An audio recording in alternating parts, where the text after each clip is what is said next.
샬롬, 안녕하세요. 오늘은 잠언 11장입니다. 잠언에서 지혜는 우리의 살아가는 어떤 처세술이나 이런 스킬을 가르쳐 주는 것이 아니라 하나님이 하나님의 사람들에게 원하시는 삶의 태도와 삶의 반응과 또 삶의 모습은 무엇인지를 설명하고 있고요. 그런 것들을 어떻게 분별해서 순종하며 살아가는 것이지를 전반적인 삶을 포괄하는 개념이 바로 지혜입니다. 지혜란 의롭게 살 때에 참된 성공을 할 수 있다는 것을 아는 것이고요. 또 하나님께서 기뻐하시는 선택을 할 때 성공하는 삶이라는 것을 알 수 있는 것이 바로 지혜입니다. 11장에서는 의로운 자를 9번이나 언급하고 있고요. 악인을 11번 언급하면서 의인의 길과 악인의 길을 대조해서 보여주고 있습니다. 의인과 악인, 의인의 길과 악인의 길, 이렇게 이 두 단어를 가지고 11장을 읽으시면 명백하게 보일 것입니다. 11장 1절입니다. 속이는 저울은 여호와께서 미워하시나 공평한 추는 그가 기뻐하시느니라. 11장에서 여호와라는 호칭이 한 번 나옵니다. 바로 여기 1절에서 나옵니다. 하나님이 가증하게 여기시는 것은 속이는 저울이다. 이 말씀은 뭐냐면 은밀한 중에 우리를 보고 계시고요. 또 하나님께서는 정직을 좋아하심을 알 수 있습니다. 우리가 속이는 게 어찌 저울뿐이겠습니까? 장사하시는 분들은 저울일 수 있지만 그 외에 다른 많은 것 우리는 속일 수 있는 삶의 현장에 있습니다. 속이는 저울이란 단지 저울을 속이는 것뿐만이 아니라 의롭지 않은 재물 관리이겠죠. 의롭지 않은 물질 관리에 대해서 하나님이 말씀하고 있습니다. 속이는 재물이란 우리의 영혼과 또 우리의 믿음을 무시하는 행동이고요. 사람을 속이기 전에 먼저 하나님을 속인 것이 바로 1절의 내용입니다. 우리가 이렇게 매 순간 속이지 않기 위해서는 눈앞의 이익을 생각한다면 우리는 속입니다. 그러나 좀 길게 멀리 본다면 우리는 작은 이익을 포기하고 속이지 않을 수 있습니다. 우리가 재정 활동은 내가 하지만 하나님이 그 결과로 물질을 얻게 하실 때 그 주시는 복은 누가 주셔야만 되죠? 하나님이 물질을 주관하고 계시고 주실 수 있는 분이라는 것을 인정할 때만이 우리는 속이지 않을 수 있습니다.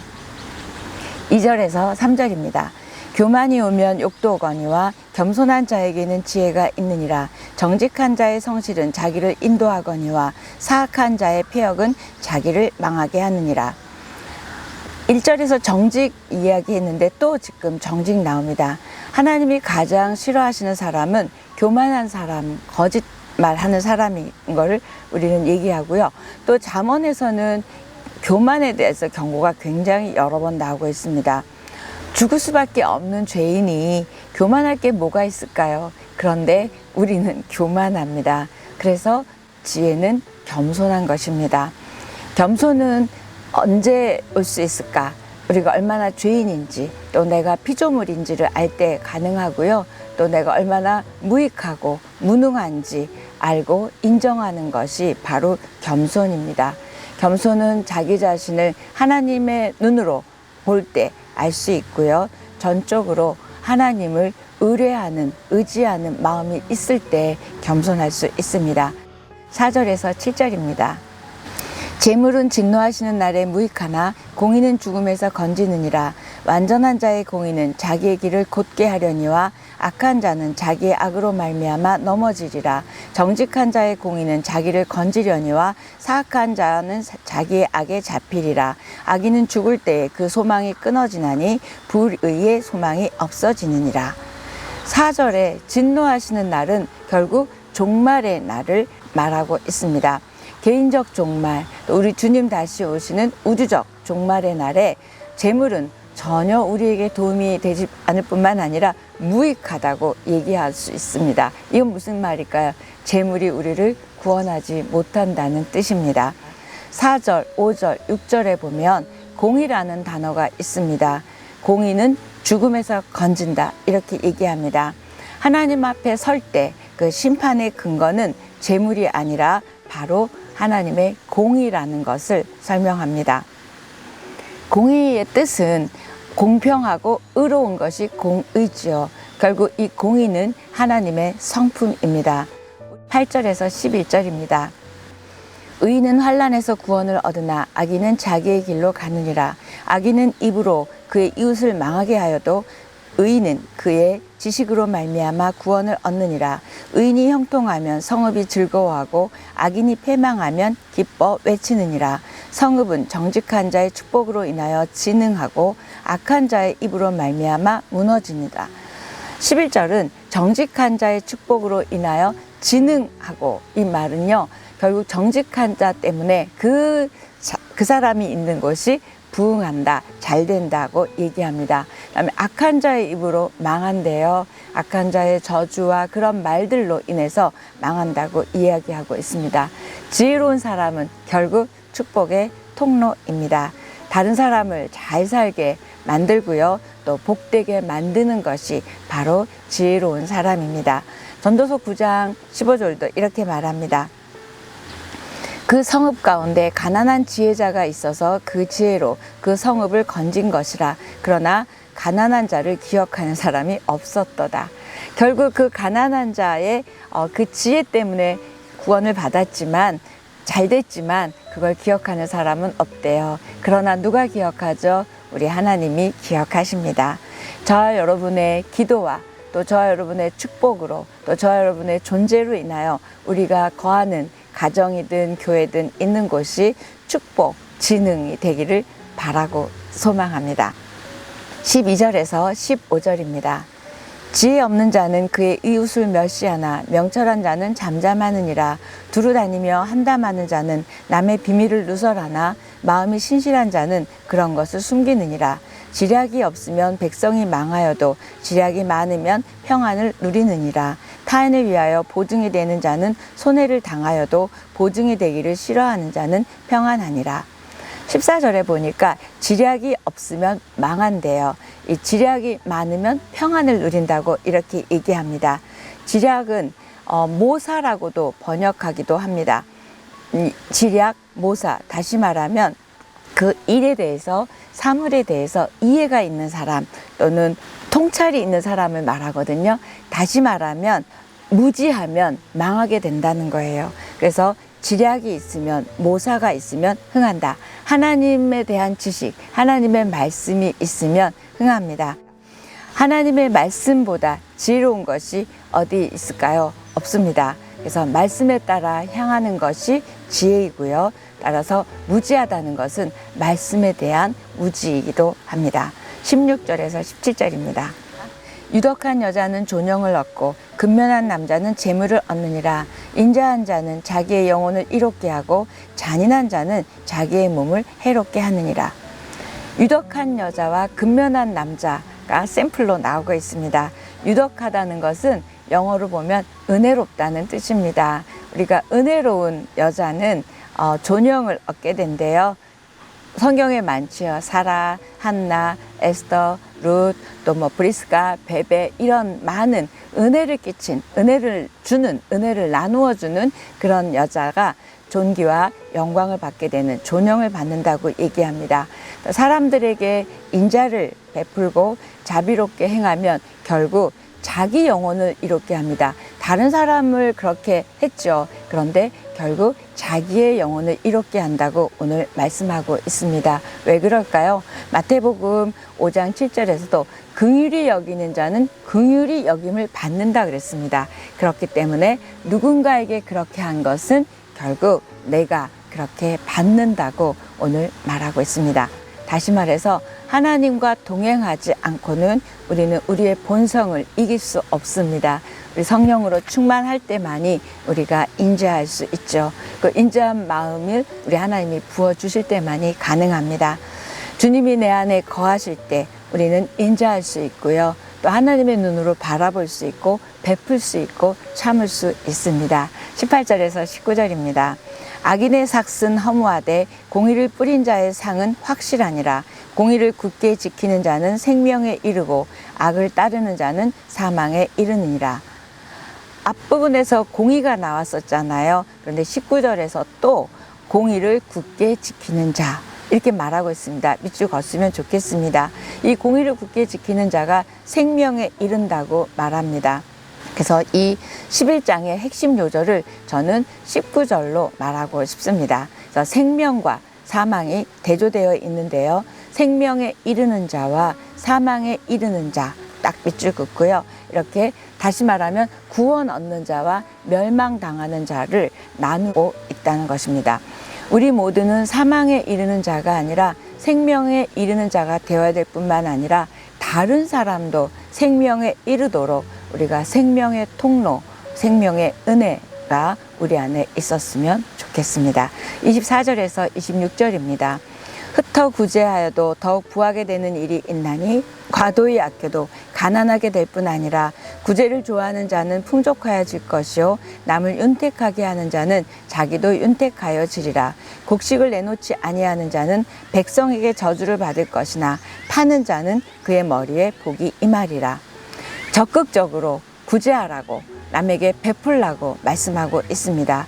흩어 구제하도 이 말은 뭐냐면 우리가 막 나누어주면 아무것도 없어야 되잖아요. 그런데 하나님께서 풍족하게 채워주신다고 말하고 있습니다. 여러분이 누군가를 윤택하게 했습니까? 여러분이 윤택해질 것입니다. 이때 윤택하다라는 단어가 히브리어로는 갈증을 풀어주다, 충족시켜주다예요.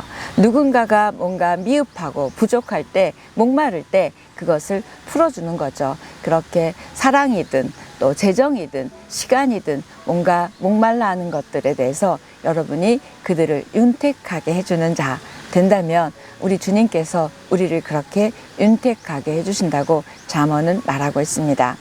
하나님의 법칙은 우리가 말씀을 알면 알수록 역설적이라는 걸 알 수 있죠. 죽으면 살고 주면 생기고 이런 모든 것들이 참 역설적입니다.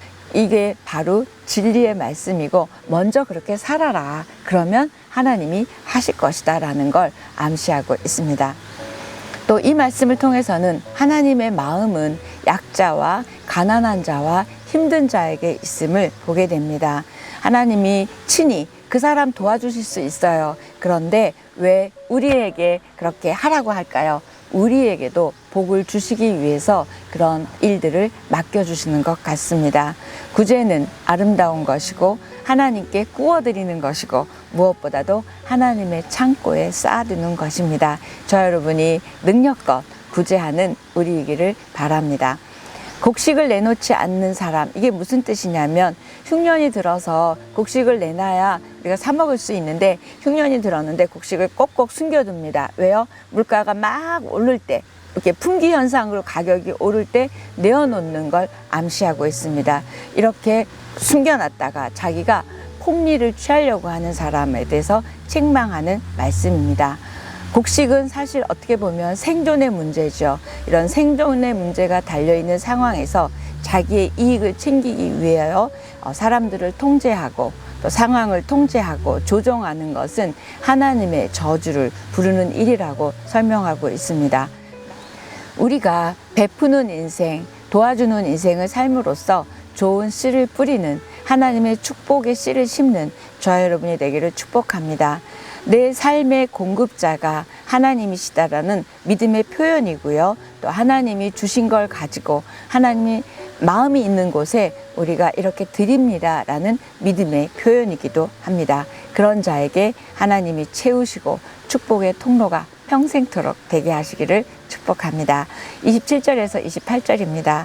선을 간절히 구하는 자는 은총을 얻으려니와 악을 더듬어 찾는 자에게는 악이 임하리라. 자기의 재물을 의지하는 자는 패망하려니와 의인은 푸른 잎사귀 같아서 번성하리라.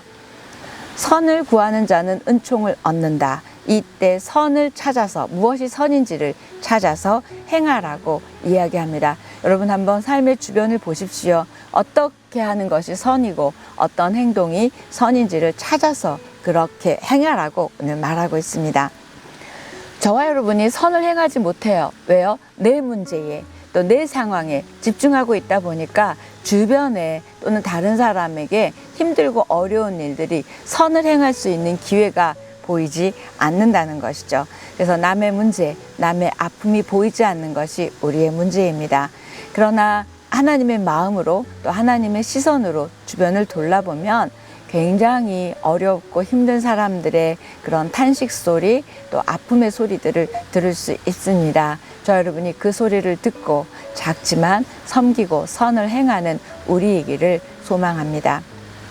자기의 재물을 의지하는 자는 패망한대요. 재물을 쌓아두면 살 것 같은데 도리어 패망한다고 이야기합니다.